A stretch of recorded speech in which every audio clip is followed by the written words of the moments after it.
2023வது ஆண்டு நமக்கு ரொம்ப பிடித்த சினிமா பிரபலங்கள் நிறைய பேரை நம்ம இழந்திருக்கிறோம். நடிகர், நடிகைகள், இயக்குனர்கள், நடிகருடைய பிள்ளைகள் அப்படின்னு அவங்களுக்கு பிரியமானவங்களை அவங்களும் இழந்திருக்கிறாங்க. இந்த மாதிரி 2023ல் நம்ம எதிர்பார்த்தே இராத முக்கியமானவங்களுடைய மரணங்கள், அவங்க ஏன் இறந்தாங்க அப்படிங்கிற விஷயத்தை இந்த வீடியோவில் நம்ம பார்க்கலாம். 2023 பிப்ரவரி 3ஆம் தேதி இயக்குனர் கே. விஸ்வநாத் அவர்கள் காலமானார். இவர் மிக பிரபலமான புகழ்பெற்ற இயக்குனர். சலங்கை ஒளி, சிப்பிக்குள் முத்து போன்ற சூப்பர் ஹிட் படங்களை இவர் இயக்கியிருக்கிறார். நிறைய படங்களில் நடித்திருக்கிறார். ரொம்ப குறிப்பாக சொல்லணும்னா யாரடி நீ மோகினி அப்படிங்கிற படத்தில் தாத்தா கேரக்டரில் ரொம்ப கலக்கியிருப்பார். நிறைய திரைப்படங்களில் குணச்சித்திர வேடங்களில் இவர் நடித்து புகழ் பெற்றிருந்தார். இது மட்டும் இல்லாமல் உலகநாயகன் கமல்ஹாசனுக்கு ரொம்ப பிடித்தமான இயக்குனர், ரொம்ப க்ளோஸ் நண்பன் அப்படின்னு கூட இவரை சொல்லலாம். இவருக்கு இந்திய நாட்டின் உயரிய விருதான பத்மஸ்ரீ விருதை கொடுத்து கௌரவிச்சிருக்கிறாங்க. அடுத்ததாக பிப்ரவரி 4ஆம் தேதி பாடகி வாணி ஜெயராம் அவர்கள் காலமானார். இவங்க 10,000க்கு மேலே பாடல்களை பாடியிருக்கிறாங்க. தமிழ், தெலுங்கு, கன்னடம், மலையாளம் அப்படின்னு இந்திய மொழிகளில் 19 மொழிகளில் இவர் பாடியிருக்கிறார். ஏறக்குறைய 10,000க்கு மேலே பாடல்களை இவர் பாடியிருக்கிறார். இவர் மரணிக்கும் போது இவருக்கு 78 வயது. இவங்க நுங்கம்பாக்கத்தில் இருக்கிற இவங்க வீட்டில் நெத்தியில் காயம்பட்டு இறந்து கிடந்தாங்க. இவங்க மரணம் ரொம்ப துரதிருஷ்டவசமானது. அடுத்ததாக பிப்ரவரி 5ஆம் தேதி இயக்குனர் டிபி கஜேந்திரன் அவர்கள் காலமானார். இவர் பிரபல இயக்குனராகவும் மக்கள் அபிமானம் பெற்ற நடிகராகவும் வெற்றி பெற்றவர். இவர் கே. பாலச்சந்தர், விசு, ராமநாராயணன் இவங்க கிட்டலாம் உதவி இயக்குனராக வேலை பார்த்தவர். ஏறக்குறைய 60 படங்களில் இவர் உதவி இயக்குனராக வேலை பார்த்திருக்கிறார். இவர் இயக்கிய சூப்பர் ஹிட் படங்கள் என்னென்ன அப்படின்னா பட்ஜெட் பத்மநாதன், காவல்காரன், மிடில் கிளாஸ் மாதவன் போன்ற படங்கள் தான். இந்த படங்களில் இவர் நடித்திருக்கிறார். இது மட்டும் இல்லாமல் 100க்கும் மேற்பட்ட படங்களில் குணச்சித்திர வேடங்கள், நகைச்சுவை வேடங்களில் இவர் நடித்திருந்தார். இவர் உடல்நலக் குறைவால காலமானார். அடுத்ததாக பிப்ரவரி 19ஆம் தேதி நடிகர் மயில்சாமி அவர்கள் காலமானார். இவர் இறக்கும் பொழுது இவருக்கு 57 வயது. மாரடைப்பால காலமானார். 1984லிருந்து சின்ன சின்ன கிடைக்கிற வேடங்களிலெல்லாம் நடித்து தன்னுடைய திறமையை நிரூபித்து ஒரு முன்னணி நகைச்சுவை நடிகராக இவர் மாறியவர். ரொம்ப அற்புதமான உதவி செய்யும் குணம் கொண்டவர். இவர் வாழ்கிற பகுதிகளில் இவர்கிட்ட உதவி பெற்றவர்கள் இவர் மேலே இன்றைக்கும் குறையாத அன்பு வைத்திருக்கிறத நம்ம பார்க்க முடியும். இவர் நகைச்சுவை மட்டும் இல்லாமல் குணச்சித்திர கதாபாத்திரங்களையும் மிக சிறப்பாக தன்னுடைய நடிப்பை வெளிப்படுத்தக்கூடியவர். மேடைகளில் ரொம்ப உணர்வுபூர்வமாக தன்னுடைய தமிழ் உணர்வை வெளிப்படுத்தக்கூடியவர். மனதில் பட்டதை வெளிப்படையாக பேசக்கூடியவர். ரொம்ப மனிதாபிமானம் மிக்க ஒரு நடிகர்னு சொல்லலாம். இவரை ரொம்ப சின்ன வயசுலேயே நம்ம இழந்துட்டோம். இவர் 200க்கும் மேற்பட்ட படங்களில் நடித்திருக்கிறார். அடுத்ததாக மே 3ஆம் தேதி நடிகர் மனோபாலா அவர்கள் காலமானார். இவர் புகழ்பெற்ற இயக்குனர், மிகச்சிறந்த நடிகர், தயாரிப்பாளர் அப்படின்னு சினிமா துறையில் பன்முக திறமை கொண்டவர் என்று இவரை சொல்லலாம். இவர் இறக்கும்போது இவருக்கு வயது 69. கல்லீரல் பிரச்சனையினால் இவர் தனியார் மருத்துவமனையில் அனுமதிக்கப்பட்டிருந்தார். சிகிச்சை பலன் இல்லாமல் இவர் காலமானார். 24 திரைப்படங்களில் இவர் இயக்கியிருக்கிறார். 16 தொலைக்காட்சி தொடர்களையும் இயக்கியிருக்கிறார். ஏறக்குறைய 500 படங்களுக்கு மேலே குணச்சித்திரம், காமெடி வேடங்களில் இவர் நடித்திருந்தார். அடுத்ததாக மே 23ஆம் தேதி நடிகர் சரத்பாபு அவர்கள் காலமாகியிருக்கிறார். இவர் ஒரு மூத்த நடிகர். இவர் இறக்கும் பொழுது வயது 71. உடல்நல குறைவு காரணமாக இவர் காலமானார். இவர் ஏறக்குறைய 200க்கும் மேற்பட்ட படங்களை நடித்திருக்கிறார். சூப்பர் ஸ்டார் ரஜினியோட ரொம்ப நெருங்கிய நண்பர்.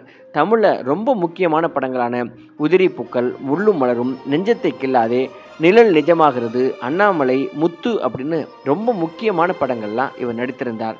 அடுத்ததாக செப்டம்பர் 2ஆம் தேதி நடிகர் RS சிவாஜி அவர்கள் அபூர்வ சகோதரர்கள், அன்பே சிவம், கார்கி உள்ளிட்ட பல்வேறு திரைப்படங்களில் இவர் நடித்திருக்கிறார். இவருக்கு வயது 66. இவர் 1981 வெளியான பன்னீர் புஷ்பங்கள் என்ற படத்தில் தான் அறிமுகமானார். அடுத்ததாக செப்டம்பர் 8 நடிகர் மாரிமுத்து அவர்கள் காலமானார். இயக்குனரும் நடிகருமான இவர் ஒரு பிரபலமான சீரியலோட டப்பிங் பணியில் இருக்கும் பொழுது இவருக்கு மாரடைப்பு ஏற்பட்டு ஹாஸ்பிட்டல் போகிற வழியிலேயே இவர் காலமானார். இவர் இயக்குனர் வசந்த் மற்றும் இயக்குனர் SJ சூர்யா கிட்ட உதவி இயக்குனராக வேலை செய்திருக்கிறார். 2008ஆம் ஆண்டில் இவர் கண்ணும் கண்ணும் அப்படிங்கிற படத்தை இயக்கியிருக்கிறார். அடுத்து புலிவால் என்ற படத்தையும் இயக்கினார். அடுத்ததாக செப்டம்பர் 19 பிரபல நடிகர் மற்றும் இசையமைப்பாளருமான விஜய் ஆண்டனியின் மகள் மீரா மன அழுத்தம் காரணமாக தூக்கிட்டு தற்கொலை செய்து கொண்டார். இந்த மரணம் தான் தமிழ்நாட்டில் மிகப்பெரிய பேசு பொருளாக மாறினது.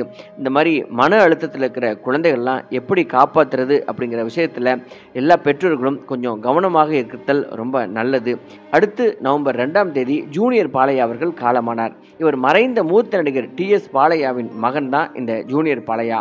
இவர் உடல்நலக் குறைவால காலமானார். இவருக்கு வயது 70. கோபுர வாசலிலே, சுந்தரகாண்டம், கரகாட்டக்காரன் போன்ற படங்களில் இவர் நடித்திருந்தார். அடுத்ததாக டிசம்பர் 1 நடிகை சுப்புலட்சுமி அவர்கள். இவங்க கேரளாவை சேர்ந்தவர். பழம்பெரும் நடிகை, இசை கலைஞர் அப்படின்னு இவருக்கு நிறைய சிறப்புகள் இருக்குது. இவங்க இறக்கும் பொழுது இவங்களுக்கு 87 வயது. உடல்நல குறைவால் இவங்க மரணத்தடைந்தாங்க. விண்ணை தாண்டி வருவாயா, ராமன் தேடிய சீதை, இந்த படங்கள் எல்லாம் இவர் நடித்திருக்கிறார். அடுத்ததாக டிசம்பர் 24 நடிகர் போண்டாமணி அவர்கள் மரணமானார். இவர் காலமாகும்போது இவருக்கு வயது 60.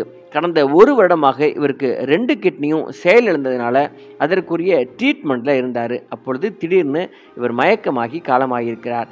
பொங்கலோ பொங்கல், சுந்தரா டிராவல்ஸ், மருதமலை, வின்னர் அப்படின்னு வடிவேலுடைய கூட்டணியில் நிறைய படங்கள் நடித்து மக்களுடைய மனதை இவர் வென்றிருக்கிறார். 250 படங்களுக்கு மேலே இவர் நடித்திருக்கிறாராம். அடுத்ததாக டிசம்பர் 28 நடிகரும் தேமுதிக தலைவருமான கேப்டன் விஜயகாந்த் அவர்கள் காலமானார்.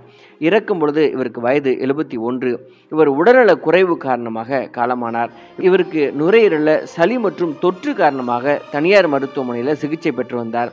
இறுதியில் இவருக்கு கொரோனா தொற்று உறுதி செய்யப்பட்டு தீவிர சிகிச்சை பிரிவில் இவர் இருந்தார். திடீரென்று இவர் காலமானார். கோடிக்கணக்கான இவருடைய ரசிகர்களும் தொண்டர்களும் மக்களும் இவருடைய மரணத்திற்கு தன்னுடைய கண்ணீரால் அஞ்சலி செலுத்தினாங்க. இந்த வருடத்தில் நம்ம நேசித்த நிறைய பிரபலங்கள், அவங்க பிள்ளைகள் அப்படின்னு நிறைய பேரை நம்ம இழந்திருக்கிறோம். இந்த லிஸ்ட்டில் நமக்கு தெரியாமல் நிறைய சோசியலிஸ்ட்டு நம்ம வீட்டில் கூட மரணங்கள் ஏற்பட்டிருக்கலாம். அப்படி 23 நிறைய பேருக்கு துக்கமான ஒரு வருடமாக மாறிவிட்டது.